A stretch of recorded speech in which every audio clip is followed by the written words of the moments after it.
जय हिंद, नमस्कार प्यारे साथियों, कैसे हैं आप सभी लोग। मैं आप सभी का स्वागत करता हूं आपके अपने YouTube platform Sidhauli TV classes पर। और मैं आशा करूंगा आप सभी लोग बहुत ही अच्छे होंगे और अपने एग्जाम रेलवे ग्रुप डी की तैयारी बहुत ही अच्छे लेवल से कर रहे होंगे। आज के इस क्लास में हम लोग वेरी मोस्ट इंपॉर्टेंट क्वेश्चंस को देखने जा रहे हैं, जो कि आपके रियल एग्जाम में देखने को मिलेंगे आपके एग्जाम सेंटर पर। तो ये वो क्वेश्चन है जहाँ से सबसे ज़्यादा क्वेश्चन पूछे जाते हैं, तो इसलिए आप लोग इस क्लास को बहुत ही ध्यान से देखिए और एक एक क्वेश्चन को बहुत ही अच्छे लेवल पर तैयार कर लीजिए, क्योंकि आज की इस क्लास में हम लोग पूरे 40 क्वेश्चंस देखेंगे। और यहाँ से अगर आप 25 क्वेश्चन भी सही कर लेते हैं तो यकीन मान के चलिए आपकी तैयारी बहुत अच्छी है। तो चलिए सेशन को स्टार्ट करते हैं। फर्स्ट नंबर क्वेश्चन आपसे भी से पूछा जा रहा है कि क्षेत्रफल की दृष्टि से भारत का विश्व में कौन सा स्थान है। अगर क्षेत्रफल की दृष्टि से भारत का विश्व में स्थान पूछा जाए मेरे प्यारे साथियों, तो यहाँ पर आप लोग 7वां करिएगा, वो आपका 7वां स्थान है।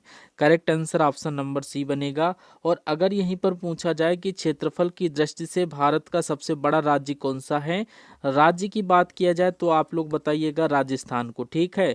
और सबसे छोटा राज्य पूछे तो आप लोग गोवा को बताइएगा।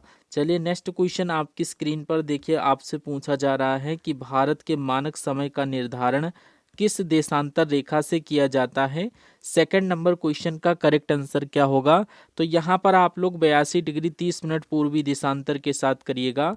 Correct answer option number A के साथ बनेगा। एक एक क्वेश्चन आपकी एग्जाम के लिए इंपॉर्टेंट है, इसीलिए अच्छे से क्वेश्चंस को तैयार करते हुए चलिए। नेक्स्ट क्वेश्चन में पूछा जा रहा है निम्नलिखित में से कौन सा राज्य कर्क रेखा से नहीं गुजरता है। आप सभी को पता है कर्क रेखा भारत के 8 राज्यों से होकर गुजरती है, जिसमें से ओडिशा शामिल नहीं है, इसलिए correct answer option number C को आप लोग कर दीजिएगा। और नेक्स्ट क्वेश्चन का करेक्ट आंसर आप सभी लोग दीजिए। आपकी स्क्रीन पर आ चुका है क्वेश्चन, कह रहा भारत का दक्षिणतम बिंदु कौन सा है। सभी को पता होना चाहिए भारत का दक्षिणतम बिंदु जो है वो इंदिरा पॉइंट है। Correct answer option number B के साथ कर दीजिएगा। और एक बात बताइए कि भारत का क्षेत्रफल कितना है, अगर आपसे पूछा जाए सभी लोग कमेंट बॉक्स में करेक्ट आंसर करिए। और नेक्स्ट नंबर क्वेश्चन का करेक्ट आंसर बताइए कि भारत की समुद्री तट रेखा की कुल लंबाई लगभग में कितनी है। सभी लोग बताओ, समुद्री तट रेखा की कुल लंबाई अगर लगभग में पूछा जाए तो यहाँ पर आप लोग 7516.6 किलोमीटर, ऑप्शन नंबर बी आपकी क्वेश्चन का करेक्ट आंसर बनेगा। और नेक्स्ट क्वेश्चन आप सभी से पूछा जा रहा है, आप सभी लोग देखिए, कह रहा है भारत और पाकिस्तान के बीच अंतर्राष्ट्रीय सीमा को क्या कहा जाता है। बहुत ज़्यादा रिपीट हुआ ये क्वेश्चन है कि भारत और पाकिस्तान के बीच जो अंतर्राष्ट्रीय सीमा है इसको क्या कहा जाता है। इसको हम लोग बोलते हैं रेड क्लिफ रेखा। 6 नंबर क्वेश्चन का correct answer option number A के साथ आप सभी लोग करिएगा। और नेक्स्ट क्वेश्चन में पूछ रहा हिमालय पर्वत की सबसे बाहरी श्रेणी कौन सी है, इन ऑप्शंस में से बताइए। हिमालय पर्वत की सबसे बाहरी श्रेणी अगर आपसे पूछा जाए वह कौन सी है, तो ये आप लोग शिवालिक के साथ करेक्ट आंसर करिएगा। 7 का correct answer option number C बनेगा। और मेरे प्यारे साथियों, अगर अभी तक आपने इस सेशन को लाइक नहीं किया है तो प्लीज़ सेशन को लाइक कर दीजिएगा।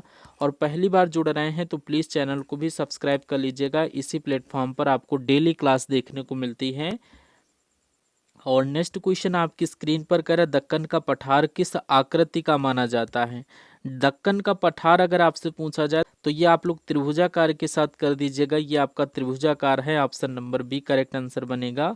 और नेक्स्ट क्वेश्चन में पूछ रहा है पश्चिमी घाट का दूसरा नाम क्या है। यहाँ पर आप लोग करेक्ट आंसर सह्याद्री करिएगा, ऑप्शन नंबर ए। 9 का correct answer option number A कर दीजिएगा।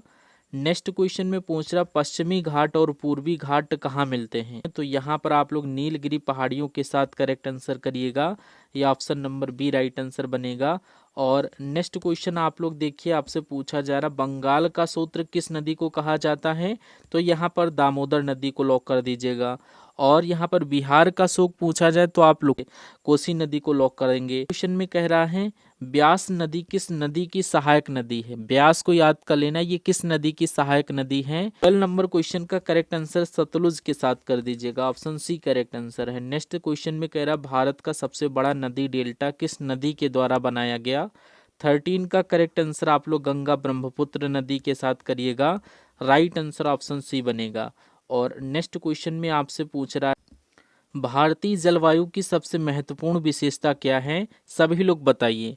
तो ये आपका हो जाएगा मानसून का प्रभाव। एक के क्वेश्चन का करेक्ट आंसर करते हुए चलिए और यहाँ पर ये अपना स्कोर कार्ड चेक करिए कि 40 आउट 40 में से कितने क्वेश्चन आपके सही होते हैं।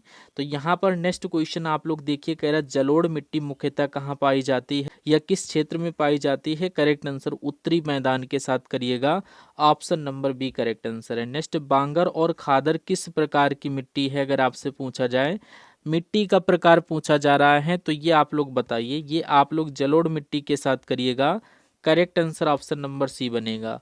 और नेक्स्ट क्वेश्चन है, यहाँ पर पूछा जा रहा है काली मिट्टी किस फसल के लिए सबसे अधिक उपयुक्त मानी जाती है। 17 का करेक्ट आंसर आप लोग यहाँ पर कपास करिएगा, यानी ऑप्शन नंबर सी कपास सही आंसर बनेगा। नेक्स्ट, लाल मिट्टी का रंग लाल ही क्यों होता है, ये लॉजिकल क्वेश्चन है, आप सभी को पता होना चाहिए। ये लोहे की ऑक्साइड की उपस्थिति के कारण लाल होती है। Correct answer option number B बनेगा। और नेक्स्ट क्वेश्चन देखिए, यहाँ पर 19 नंबर क्वेश्चन में कह रहा है निम्नलिखित में से कौन सी मिट्टी गन्ना और गेहूं के लिए बहुत ही उपयुक्त मानी जाती है।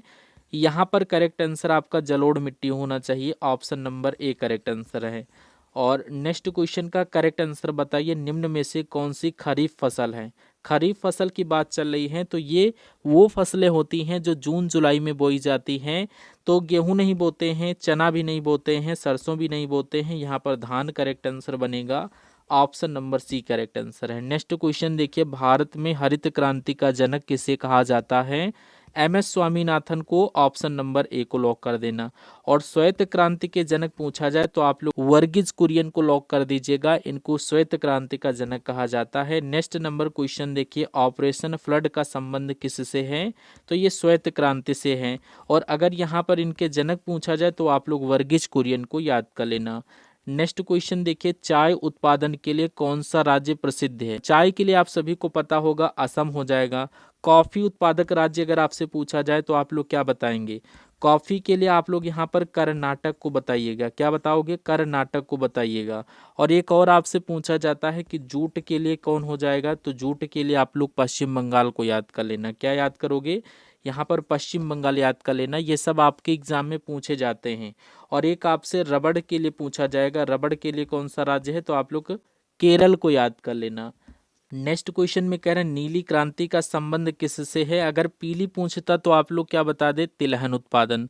श्वेत पूछता तो आप लोग दुग्ध उत्पादन। हरित पूछता तो आप लोग वनस्पति या कृषि उत्पादन के लिए।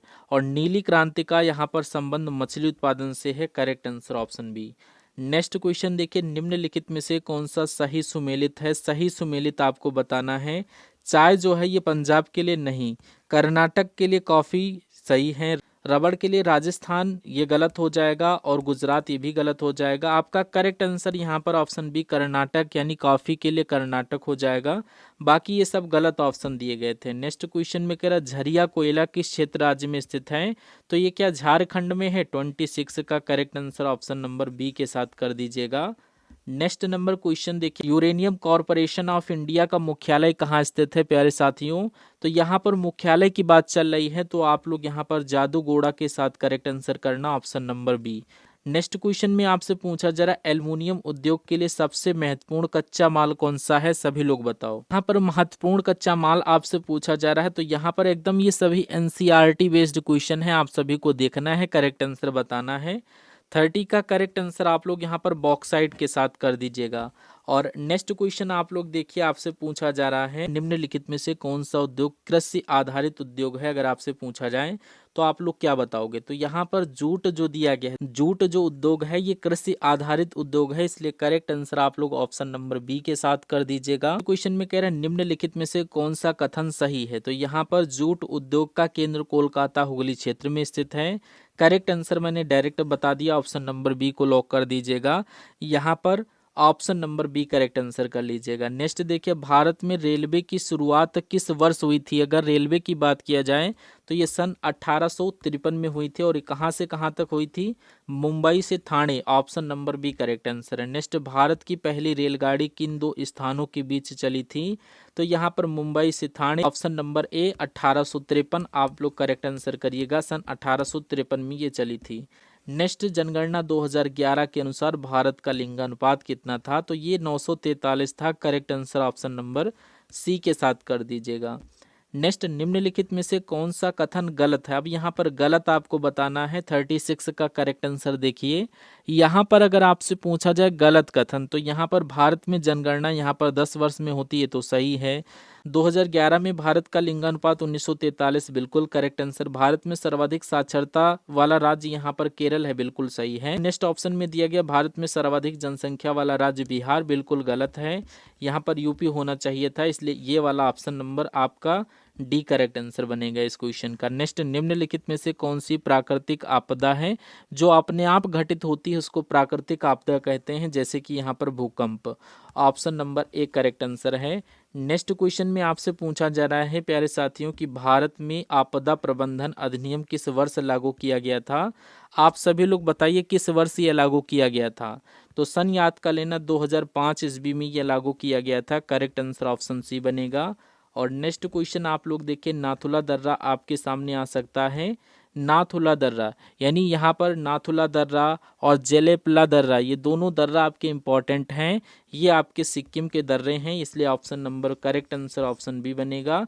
ऑप्शन नंबर बी को लॉक कर देना। नेक्स्ट देखिए, अगला क्वेश्चन का करेक्ट आंसर देखिए, चिल्का झील किस राज्य में स्थित है? अगर खारे पानी की झील की बात किया जाए तो खारे पानी की झील चिल्का झील है, और ये किस राज्य में स्थित है? ओडिशा राज्य में स्थित है। Correct answer option number C बनेगा। और आपके लिए एक होमवर्क के लिए क्वेश्चन मैंने रखा है, आप लोग करेक्ट आंसर इसका बताइएगा। कह रहा काराकोरम दर्रा किस क्षेत्र में स्थित है? 4 ऑप्शन आपको दिए गए हैं, इसका करेक्ट आंसर आप लोग कमेंट बॉक्स में हमारे बताएंगे। और ये भी कमेंट करिएगा कि कितने क्वेश्चन आपके सही हुए 40 क्वेश्चंस में से। स्कोर कार्ड जरूर कमेंट बॉक्स में बताइएगा। हम सभी लोग मिलेंगे नेक्स्ट आने वाली क्लास में, और चैनल को आप लोग सब्सक्राइब करके रखिएगा। हमारी क्लासेस डेली आपको मिलेंगी। हम सभी लोग मिलेंगे नेक्स्ट आने वाले सेशन में। तब तक के लिए जय Hind. Thank you for watching this session.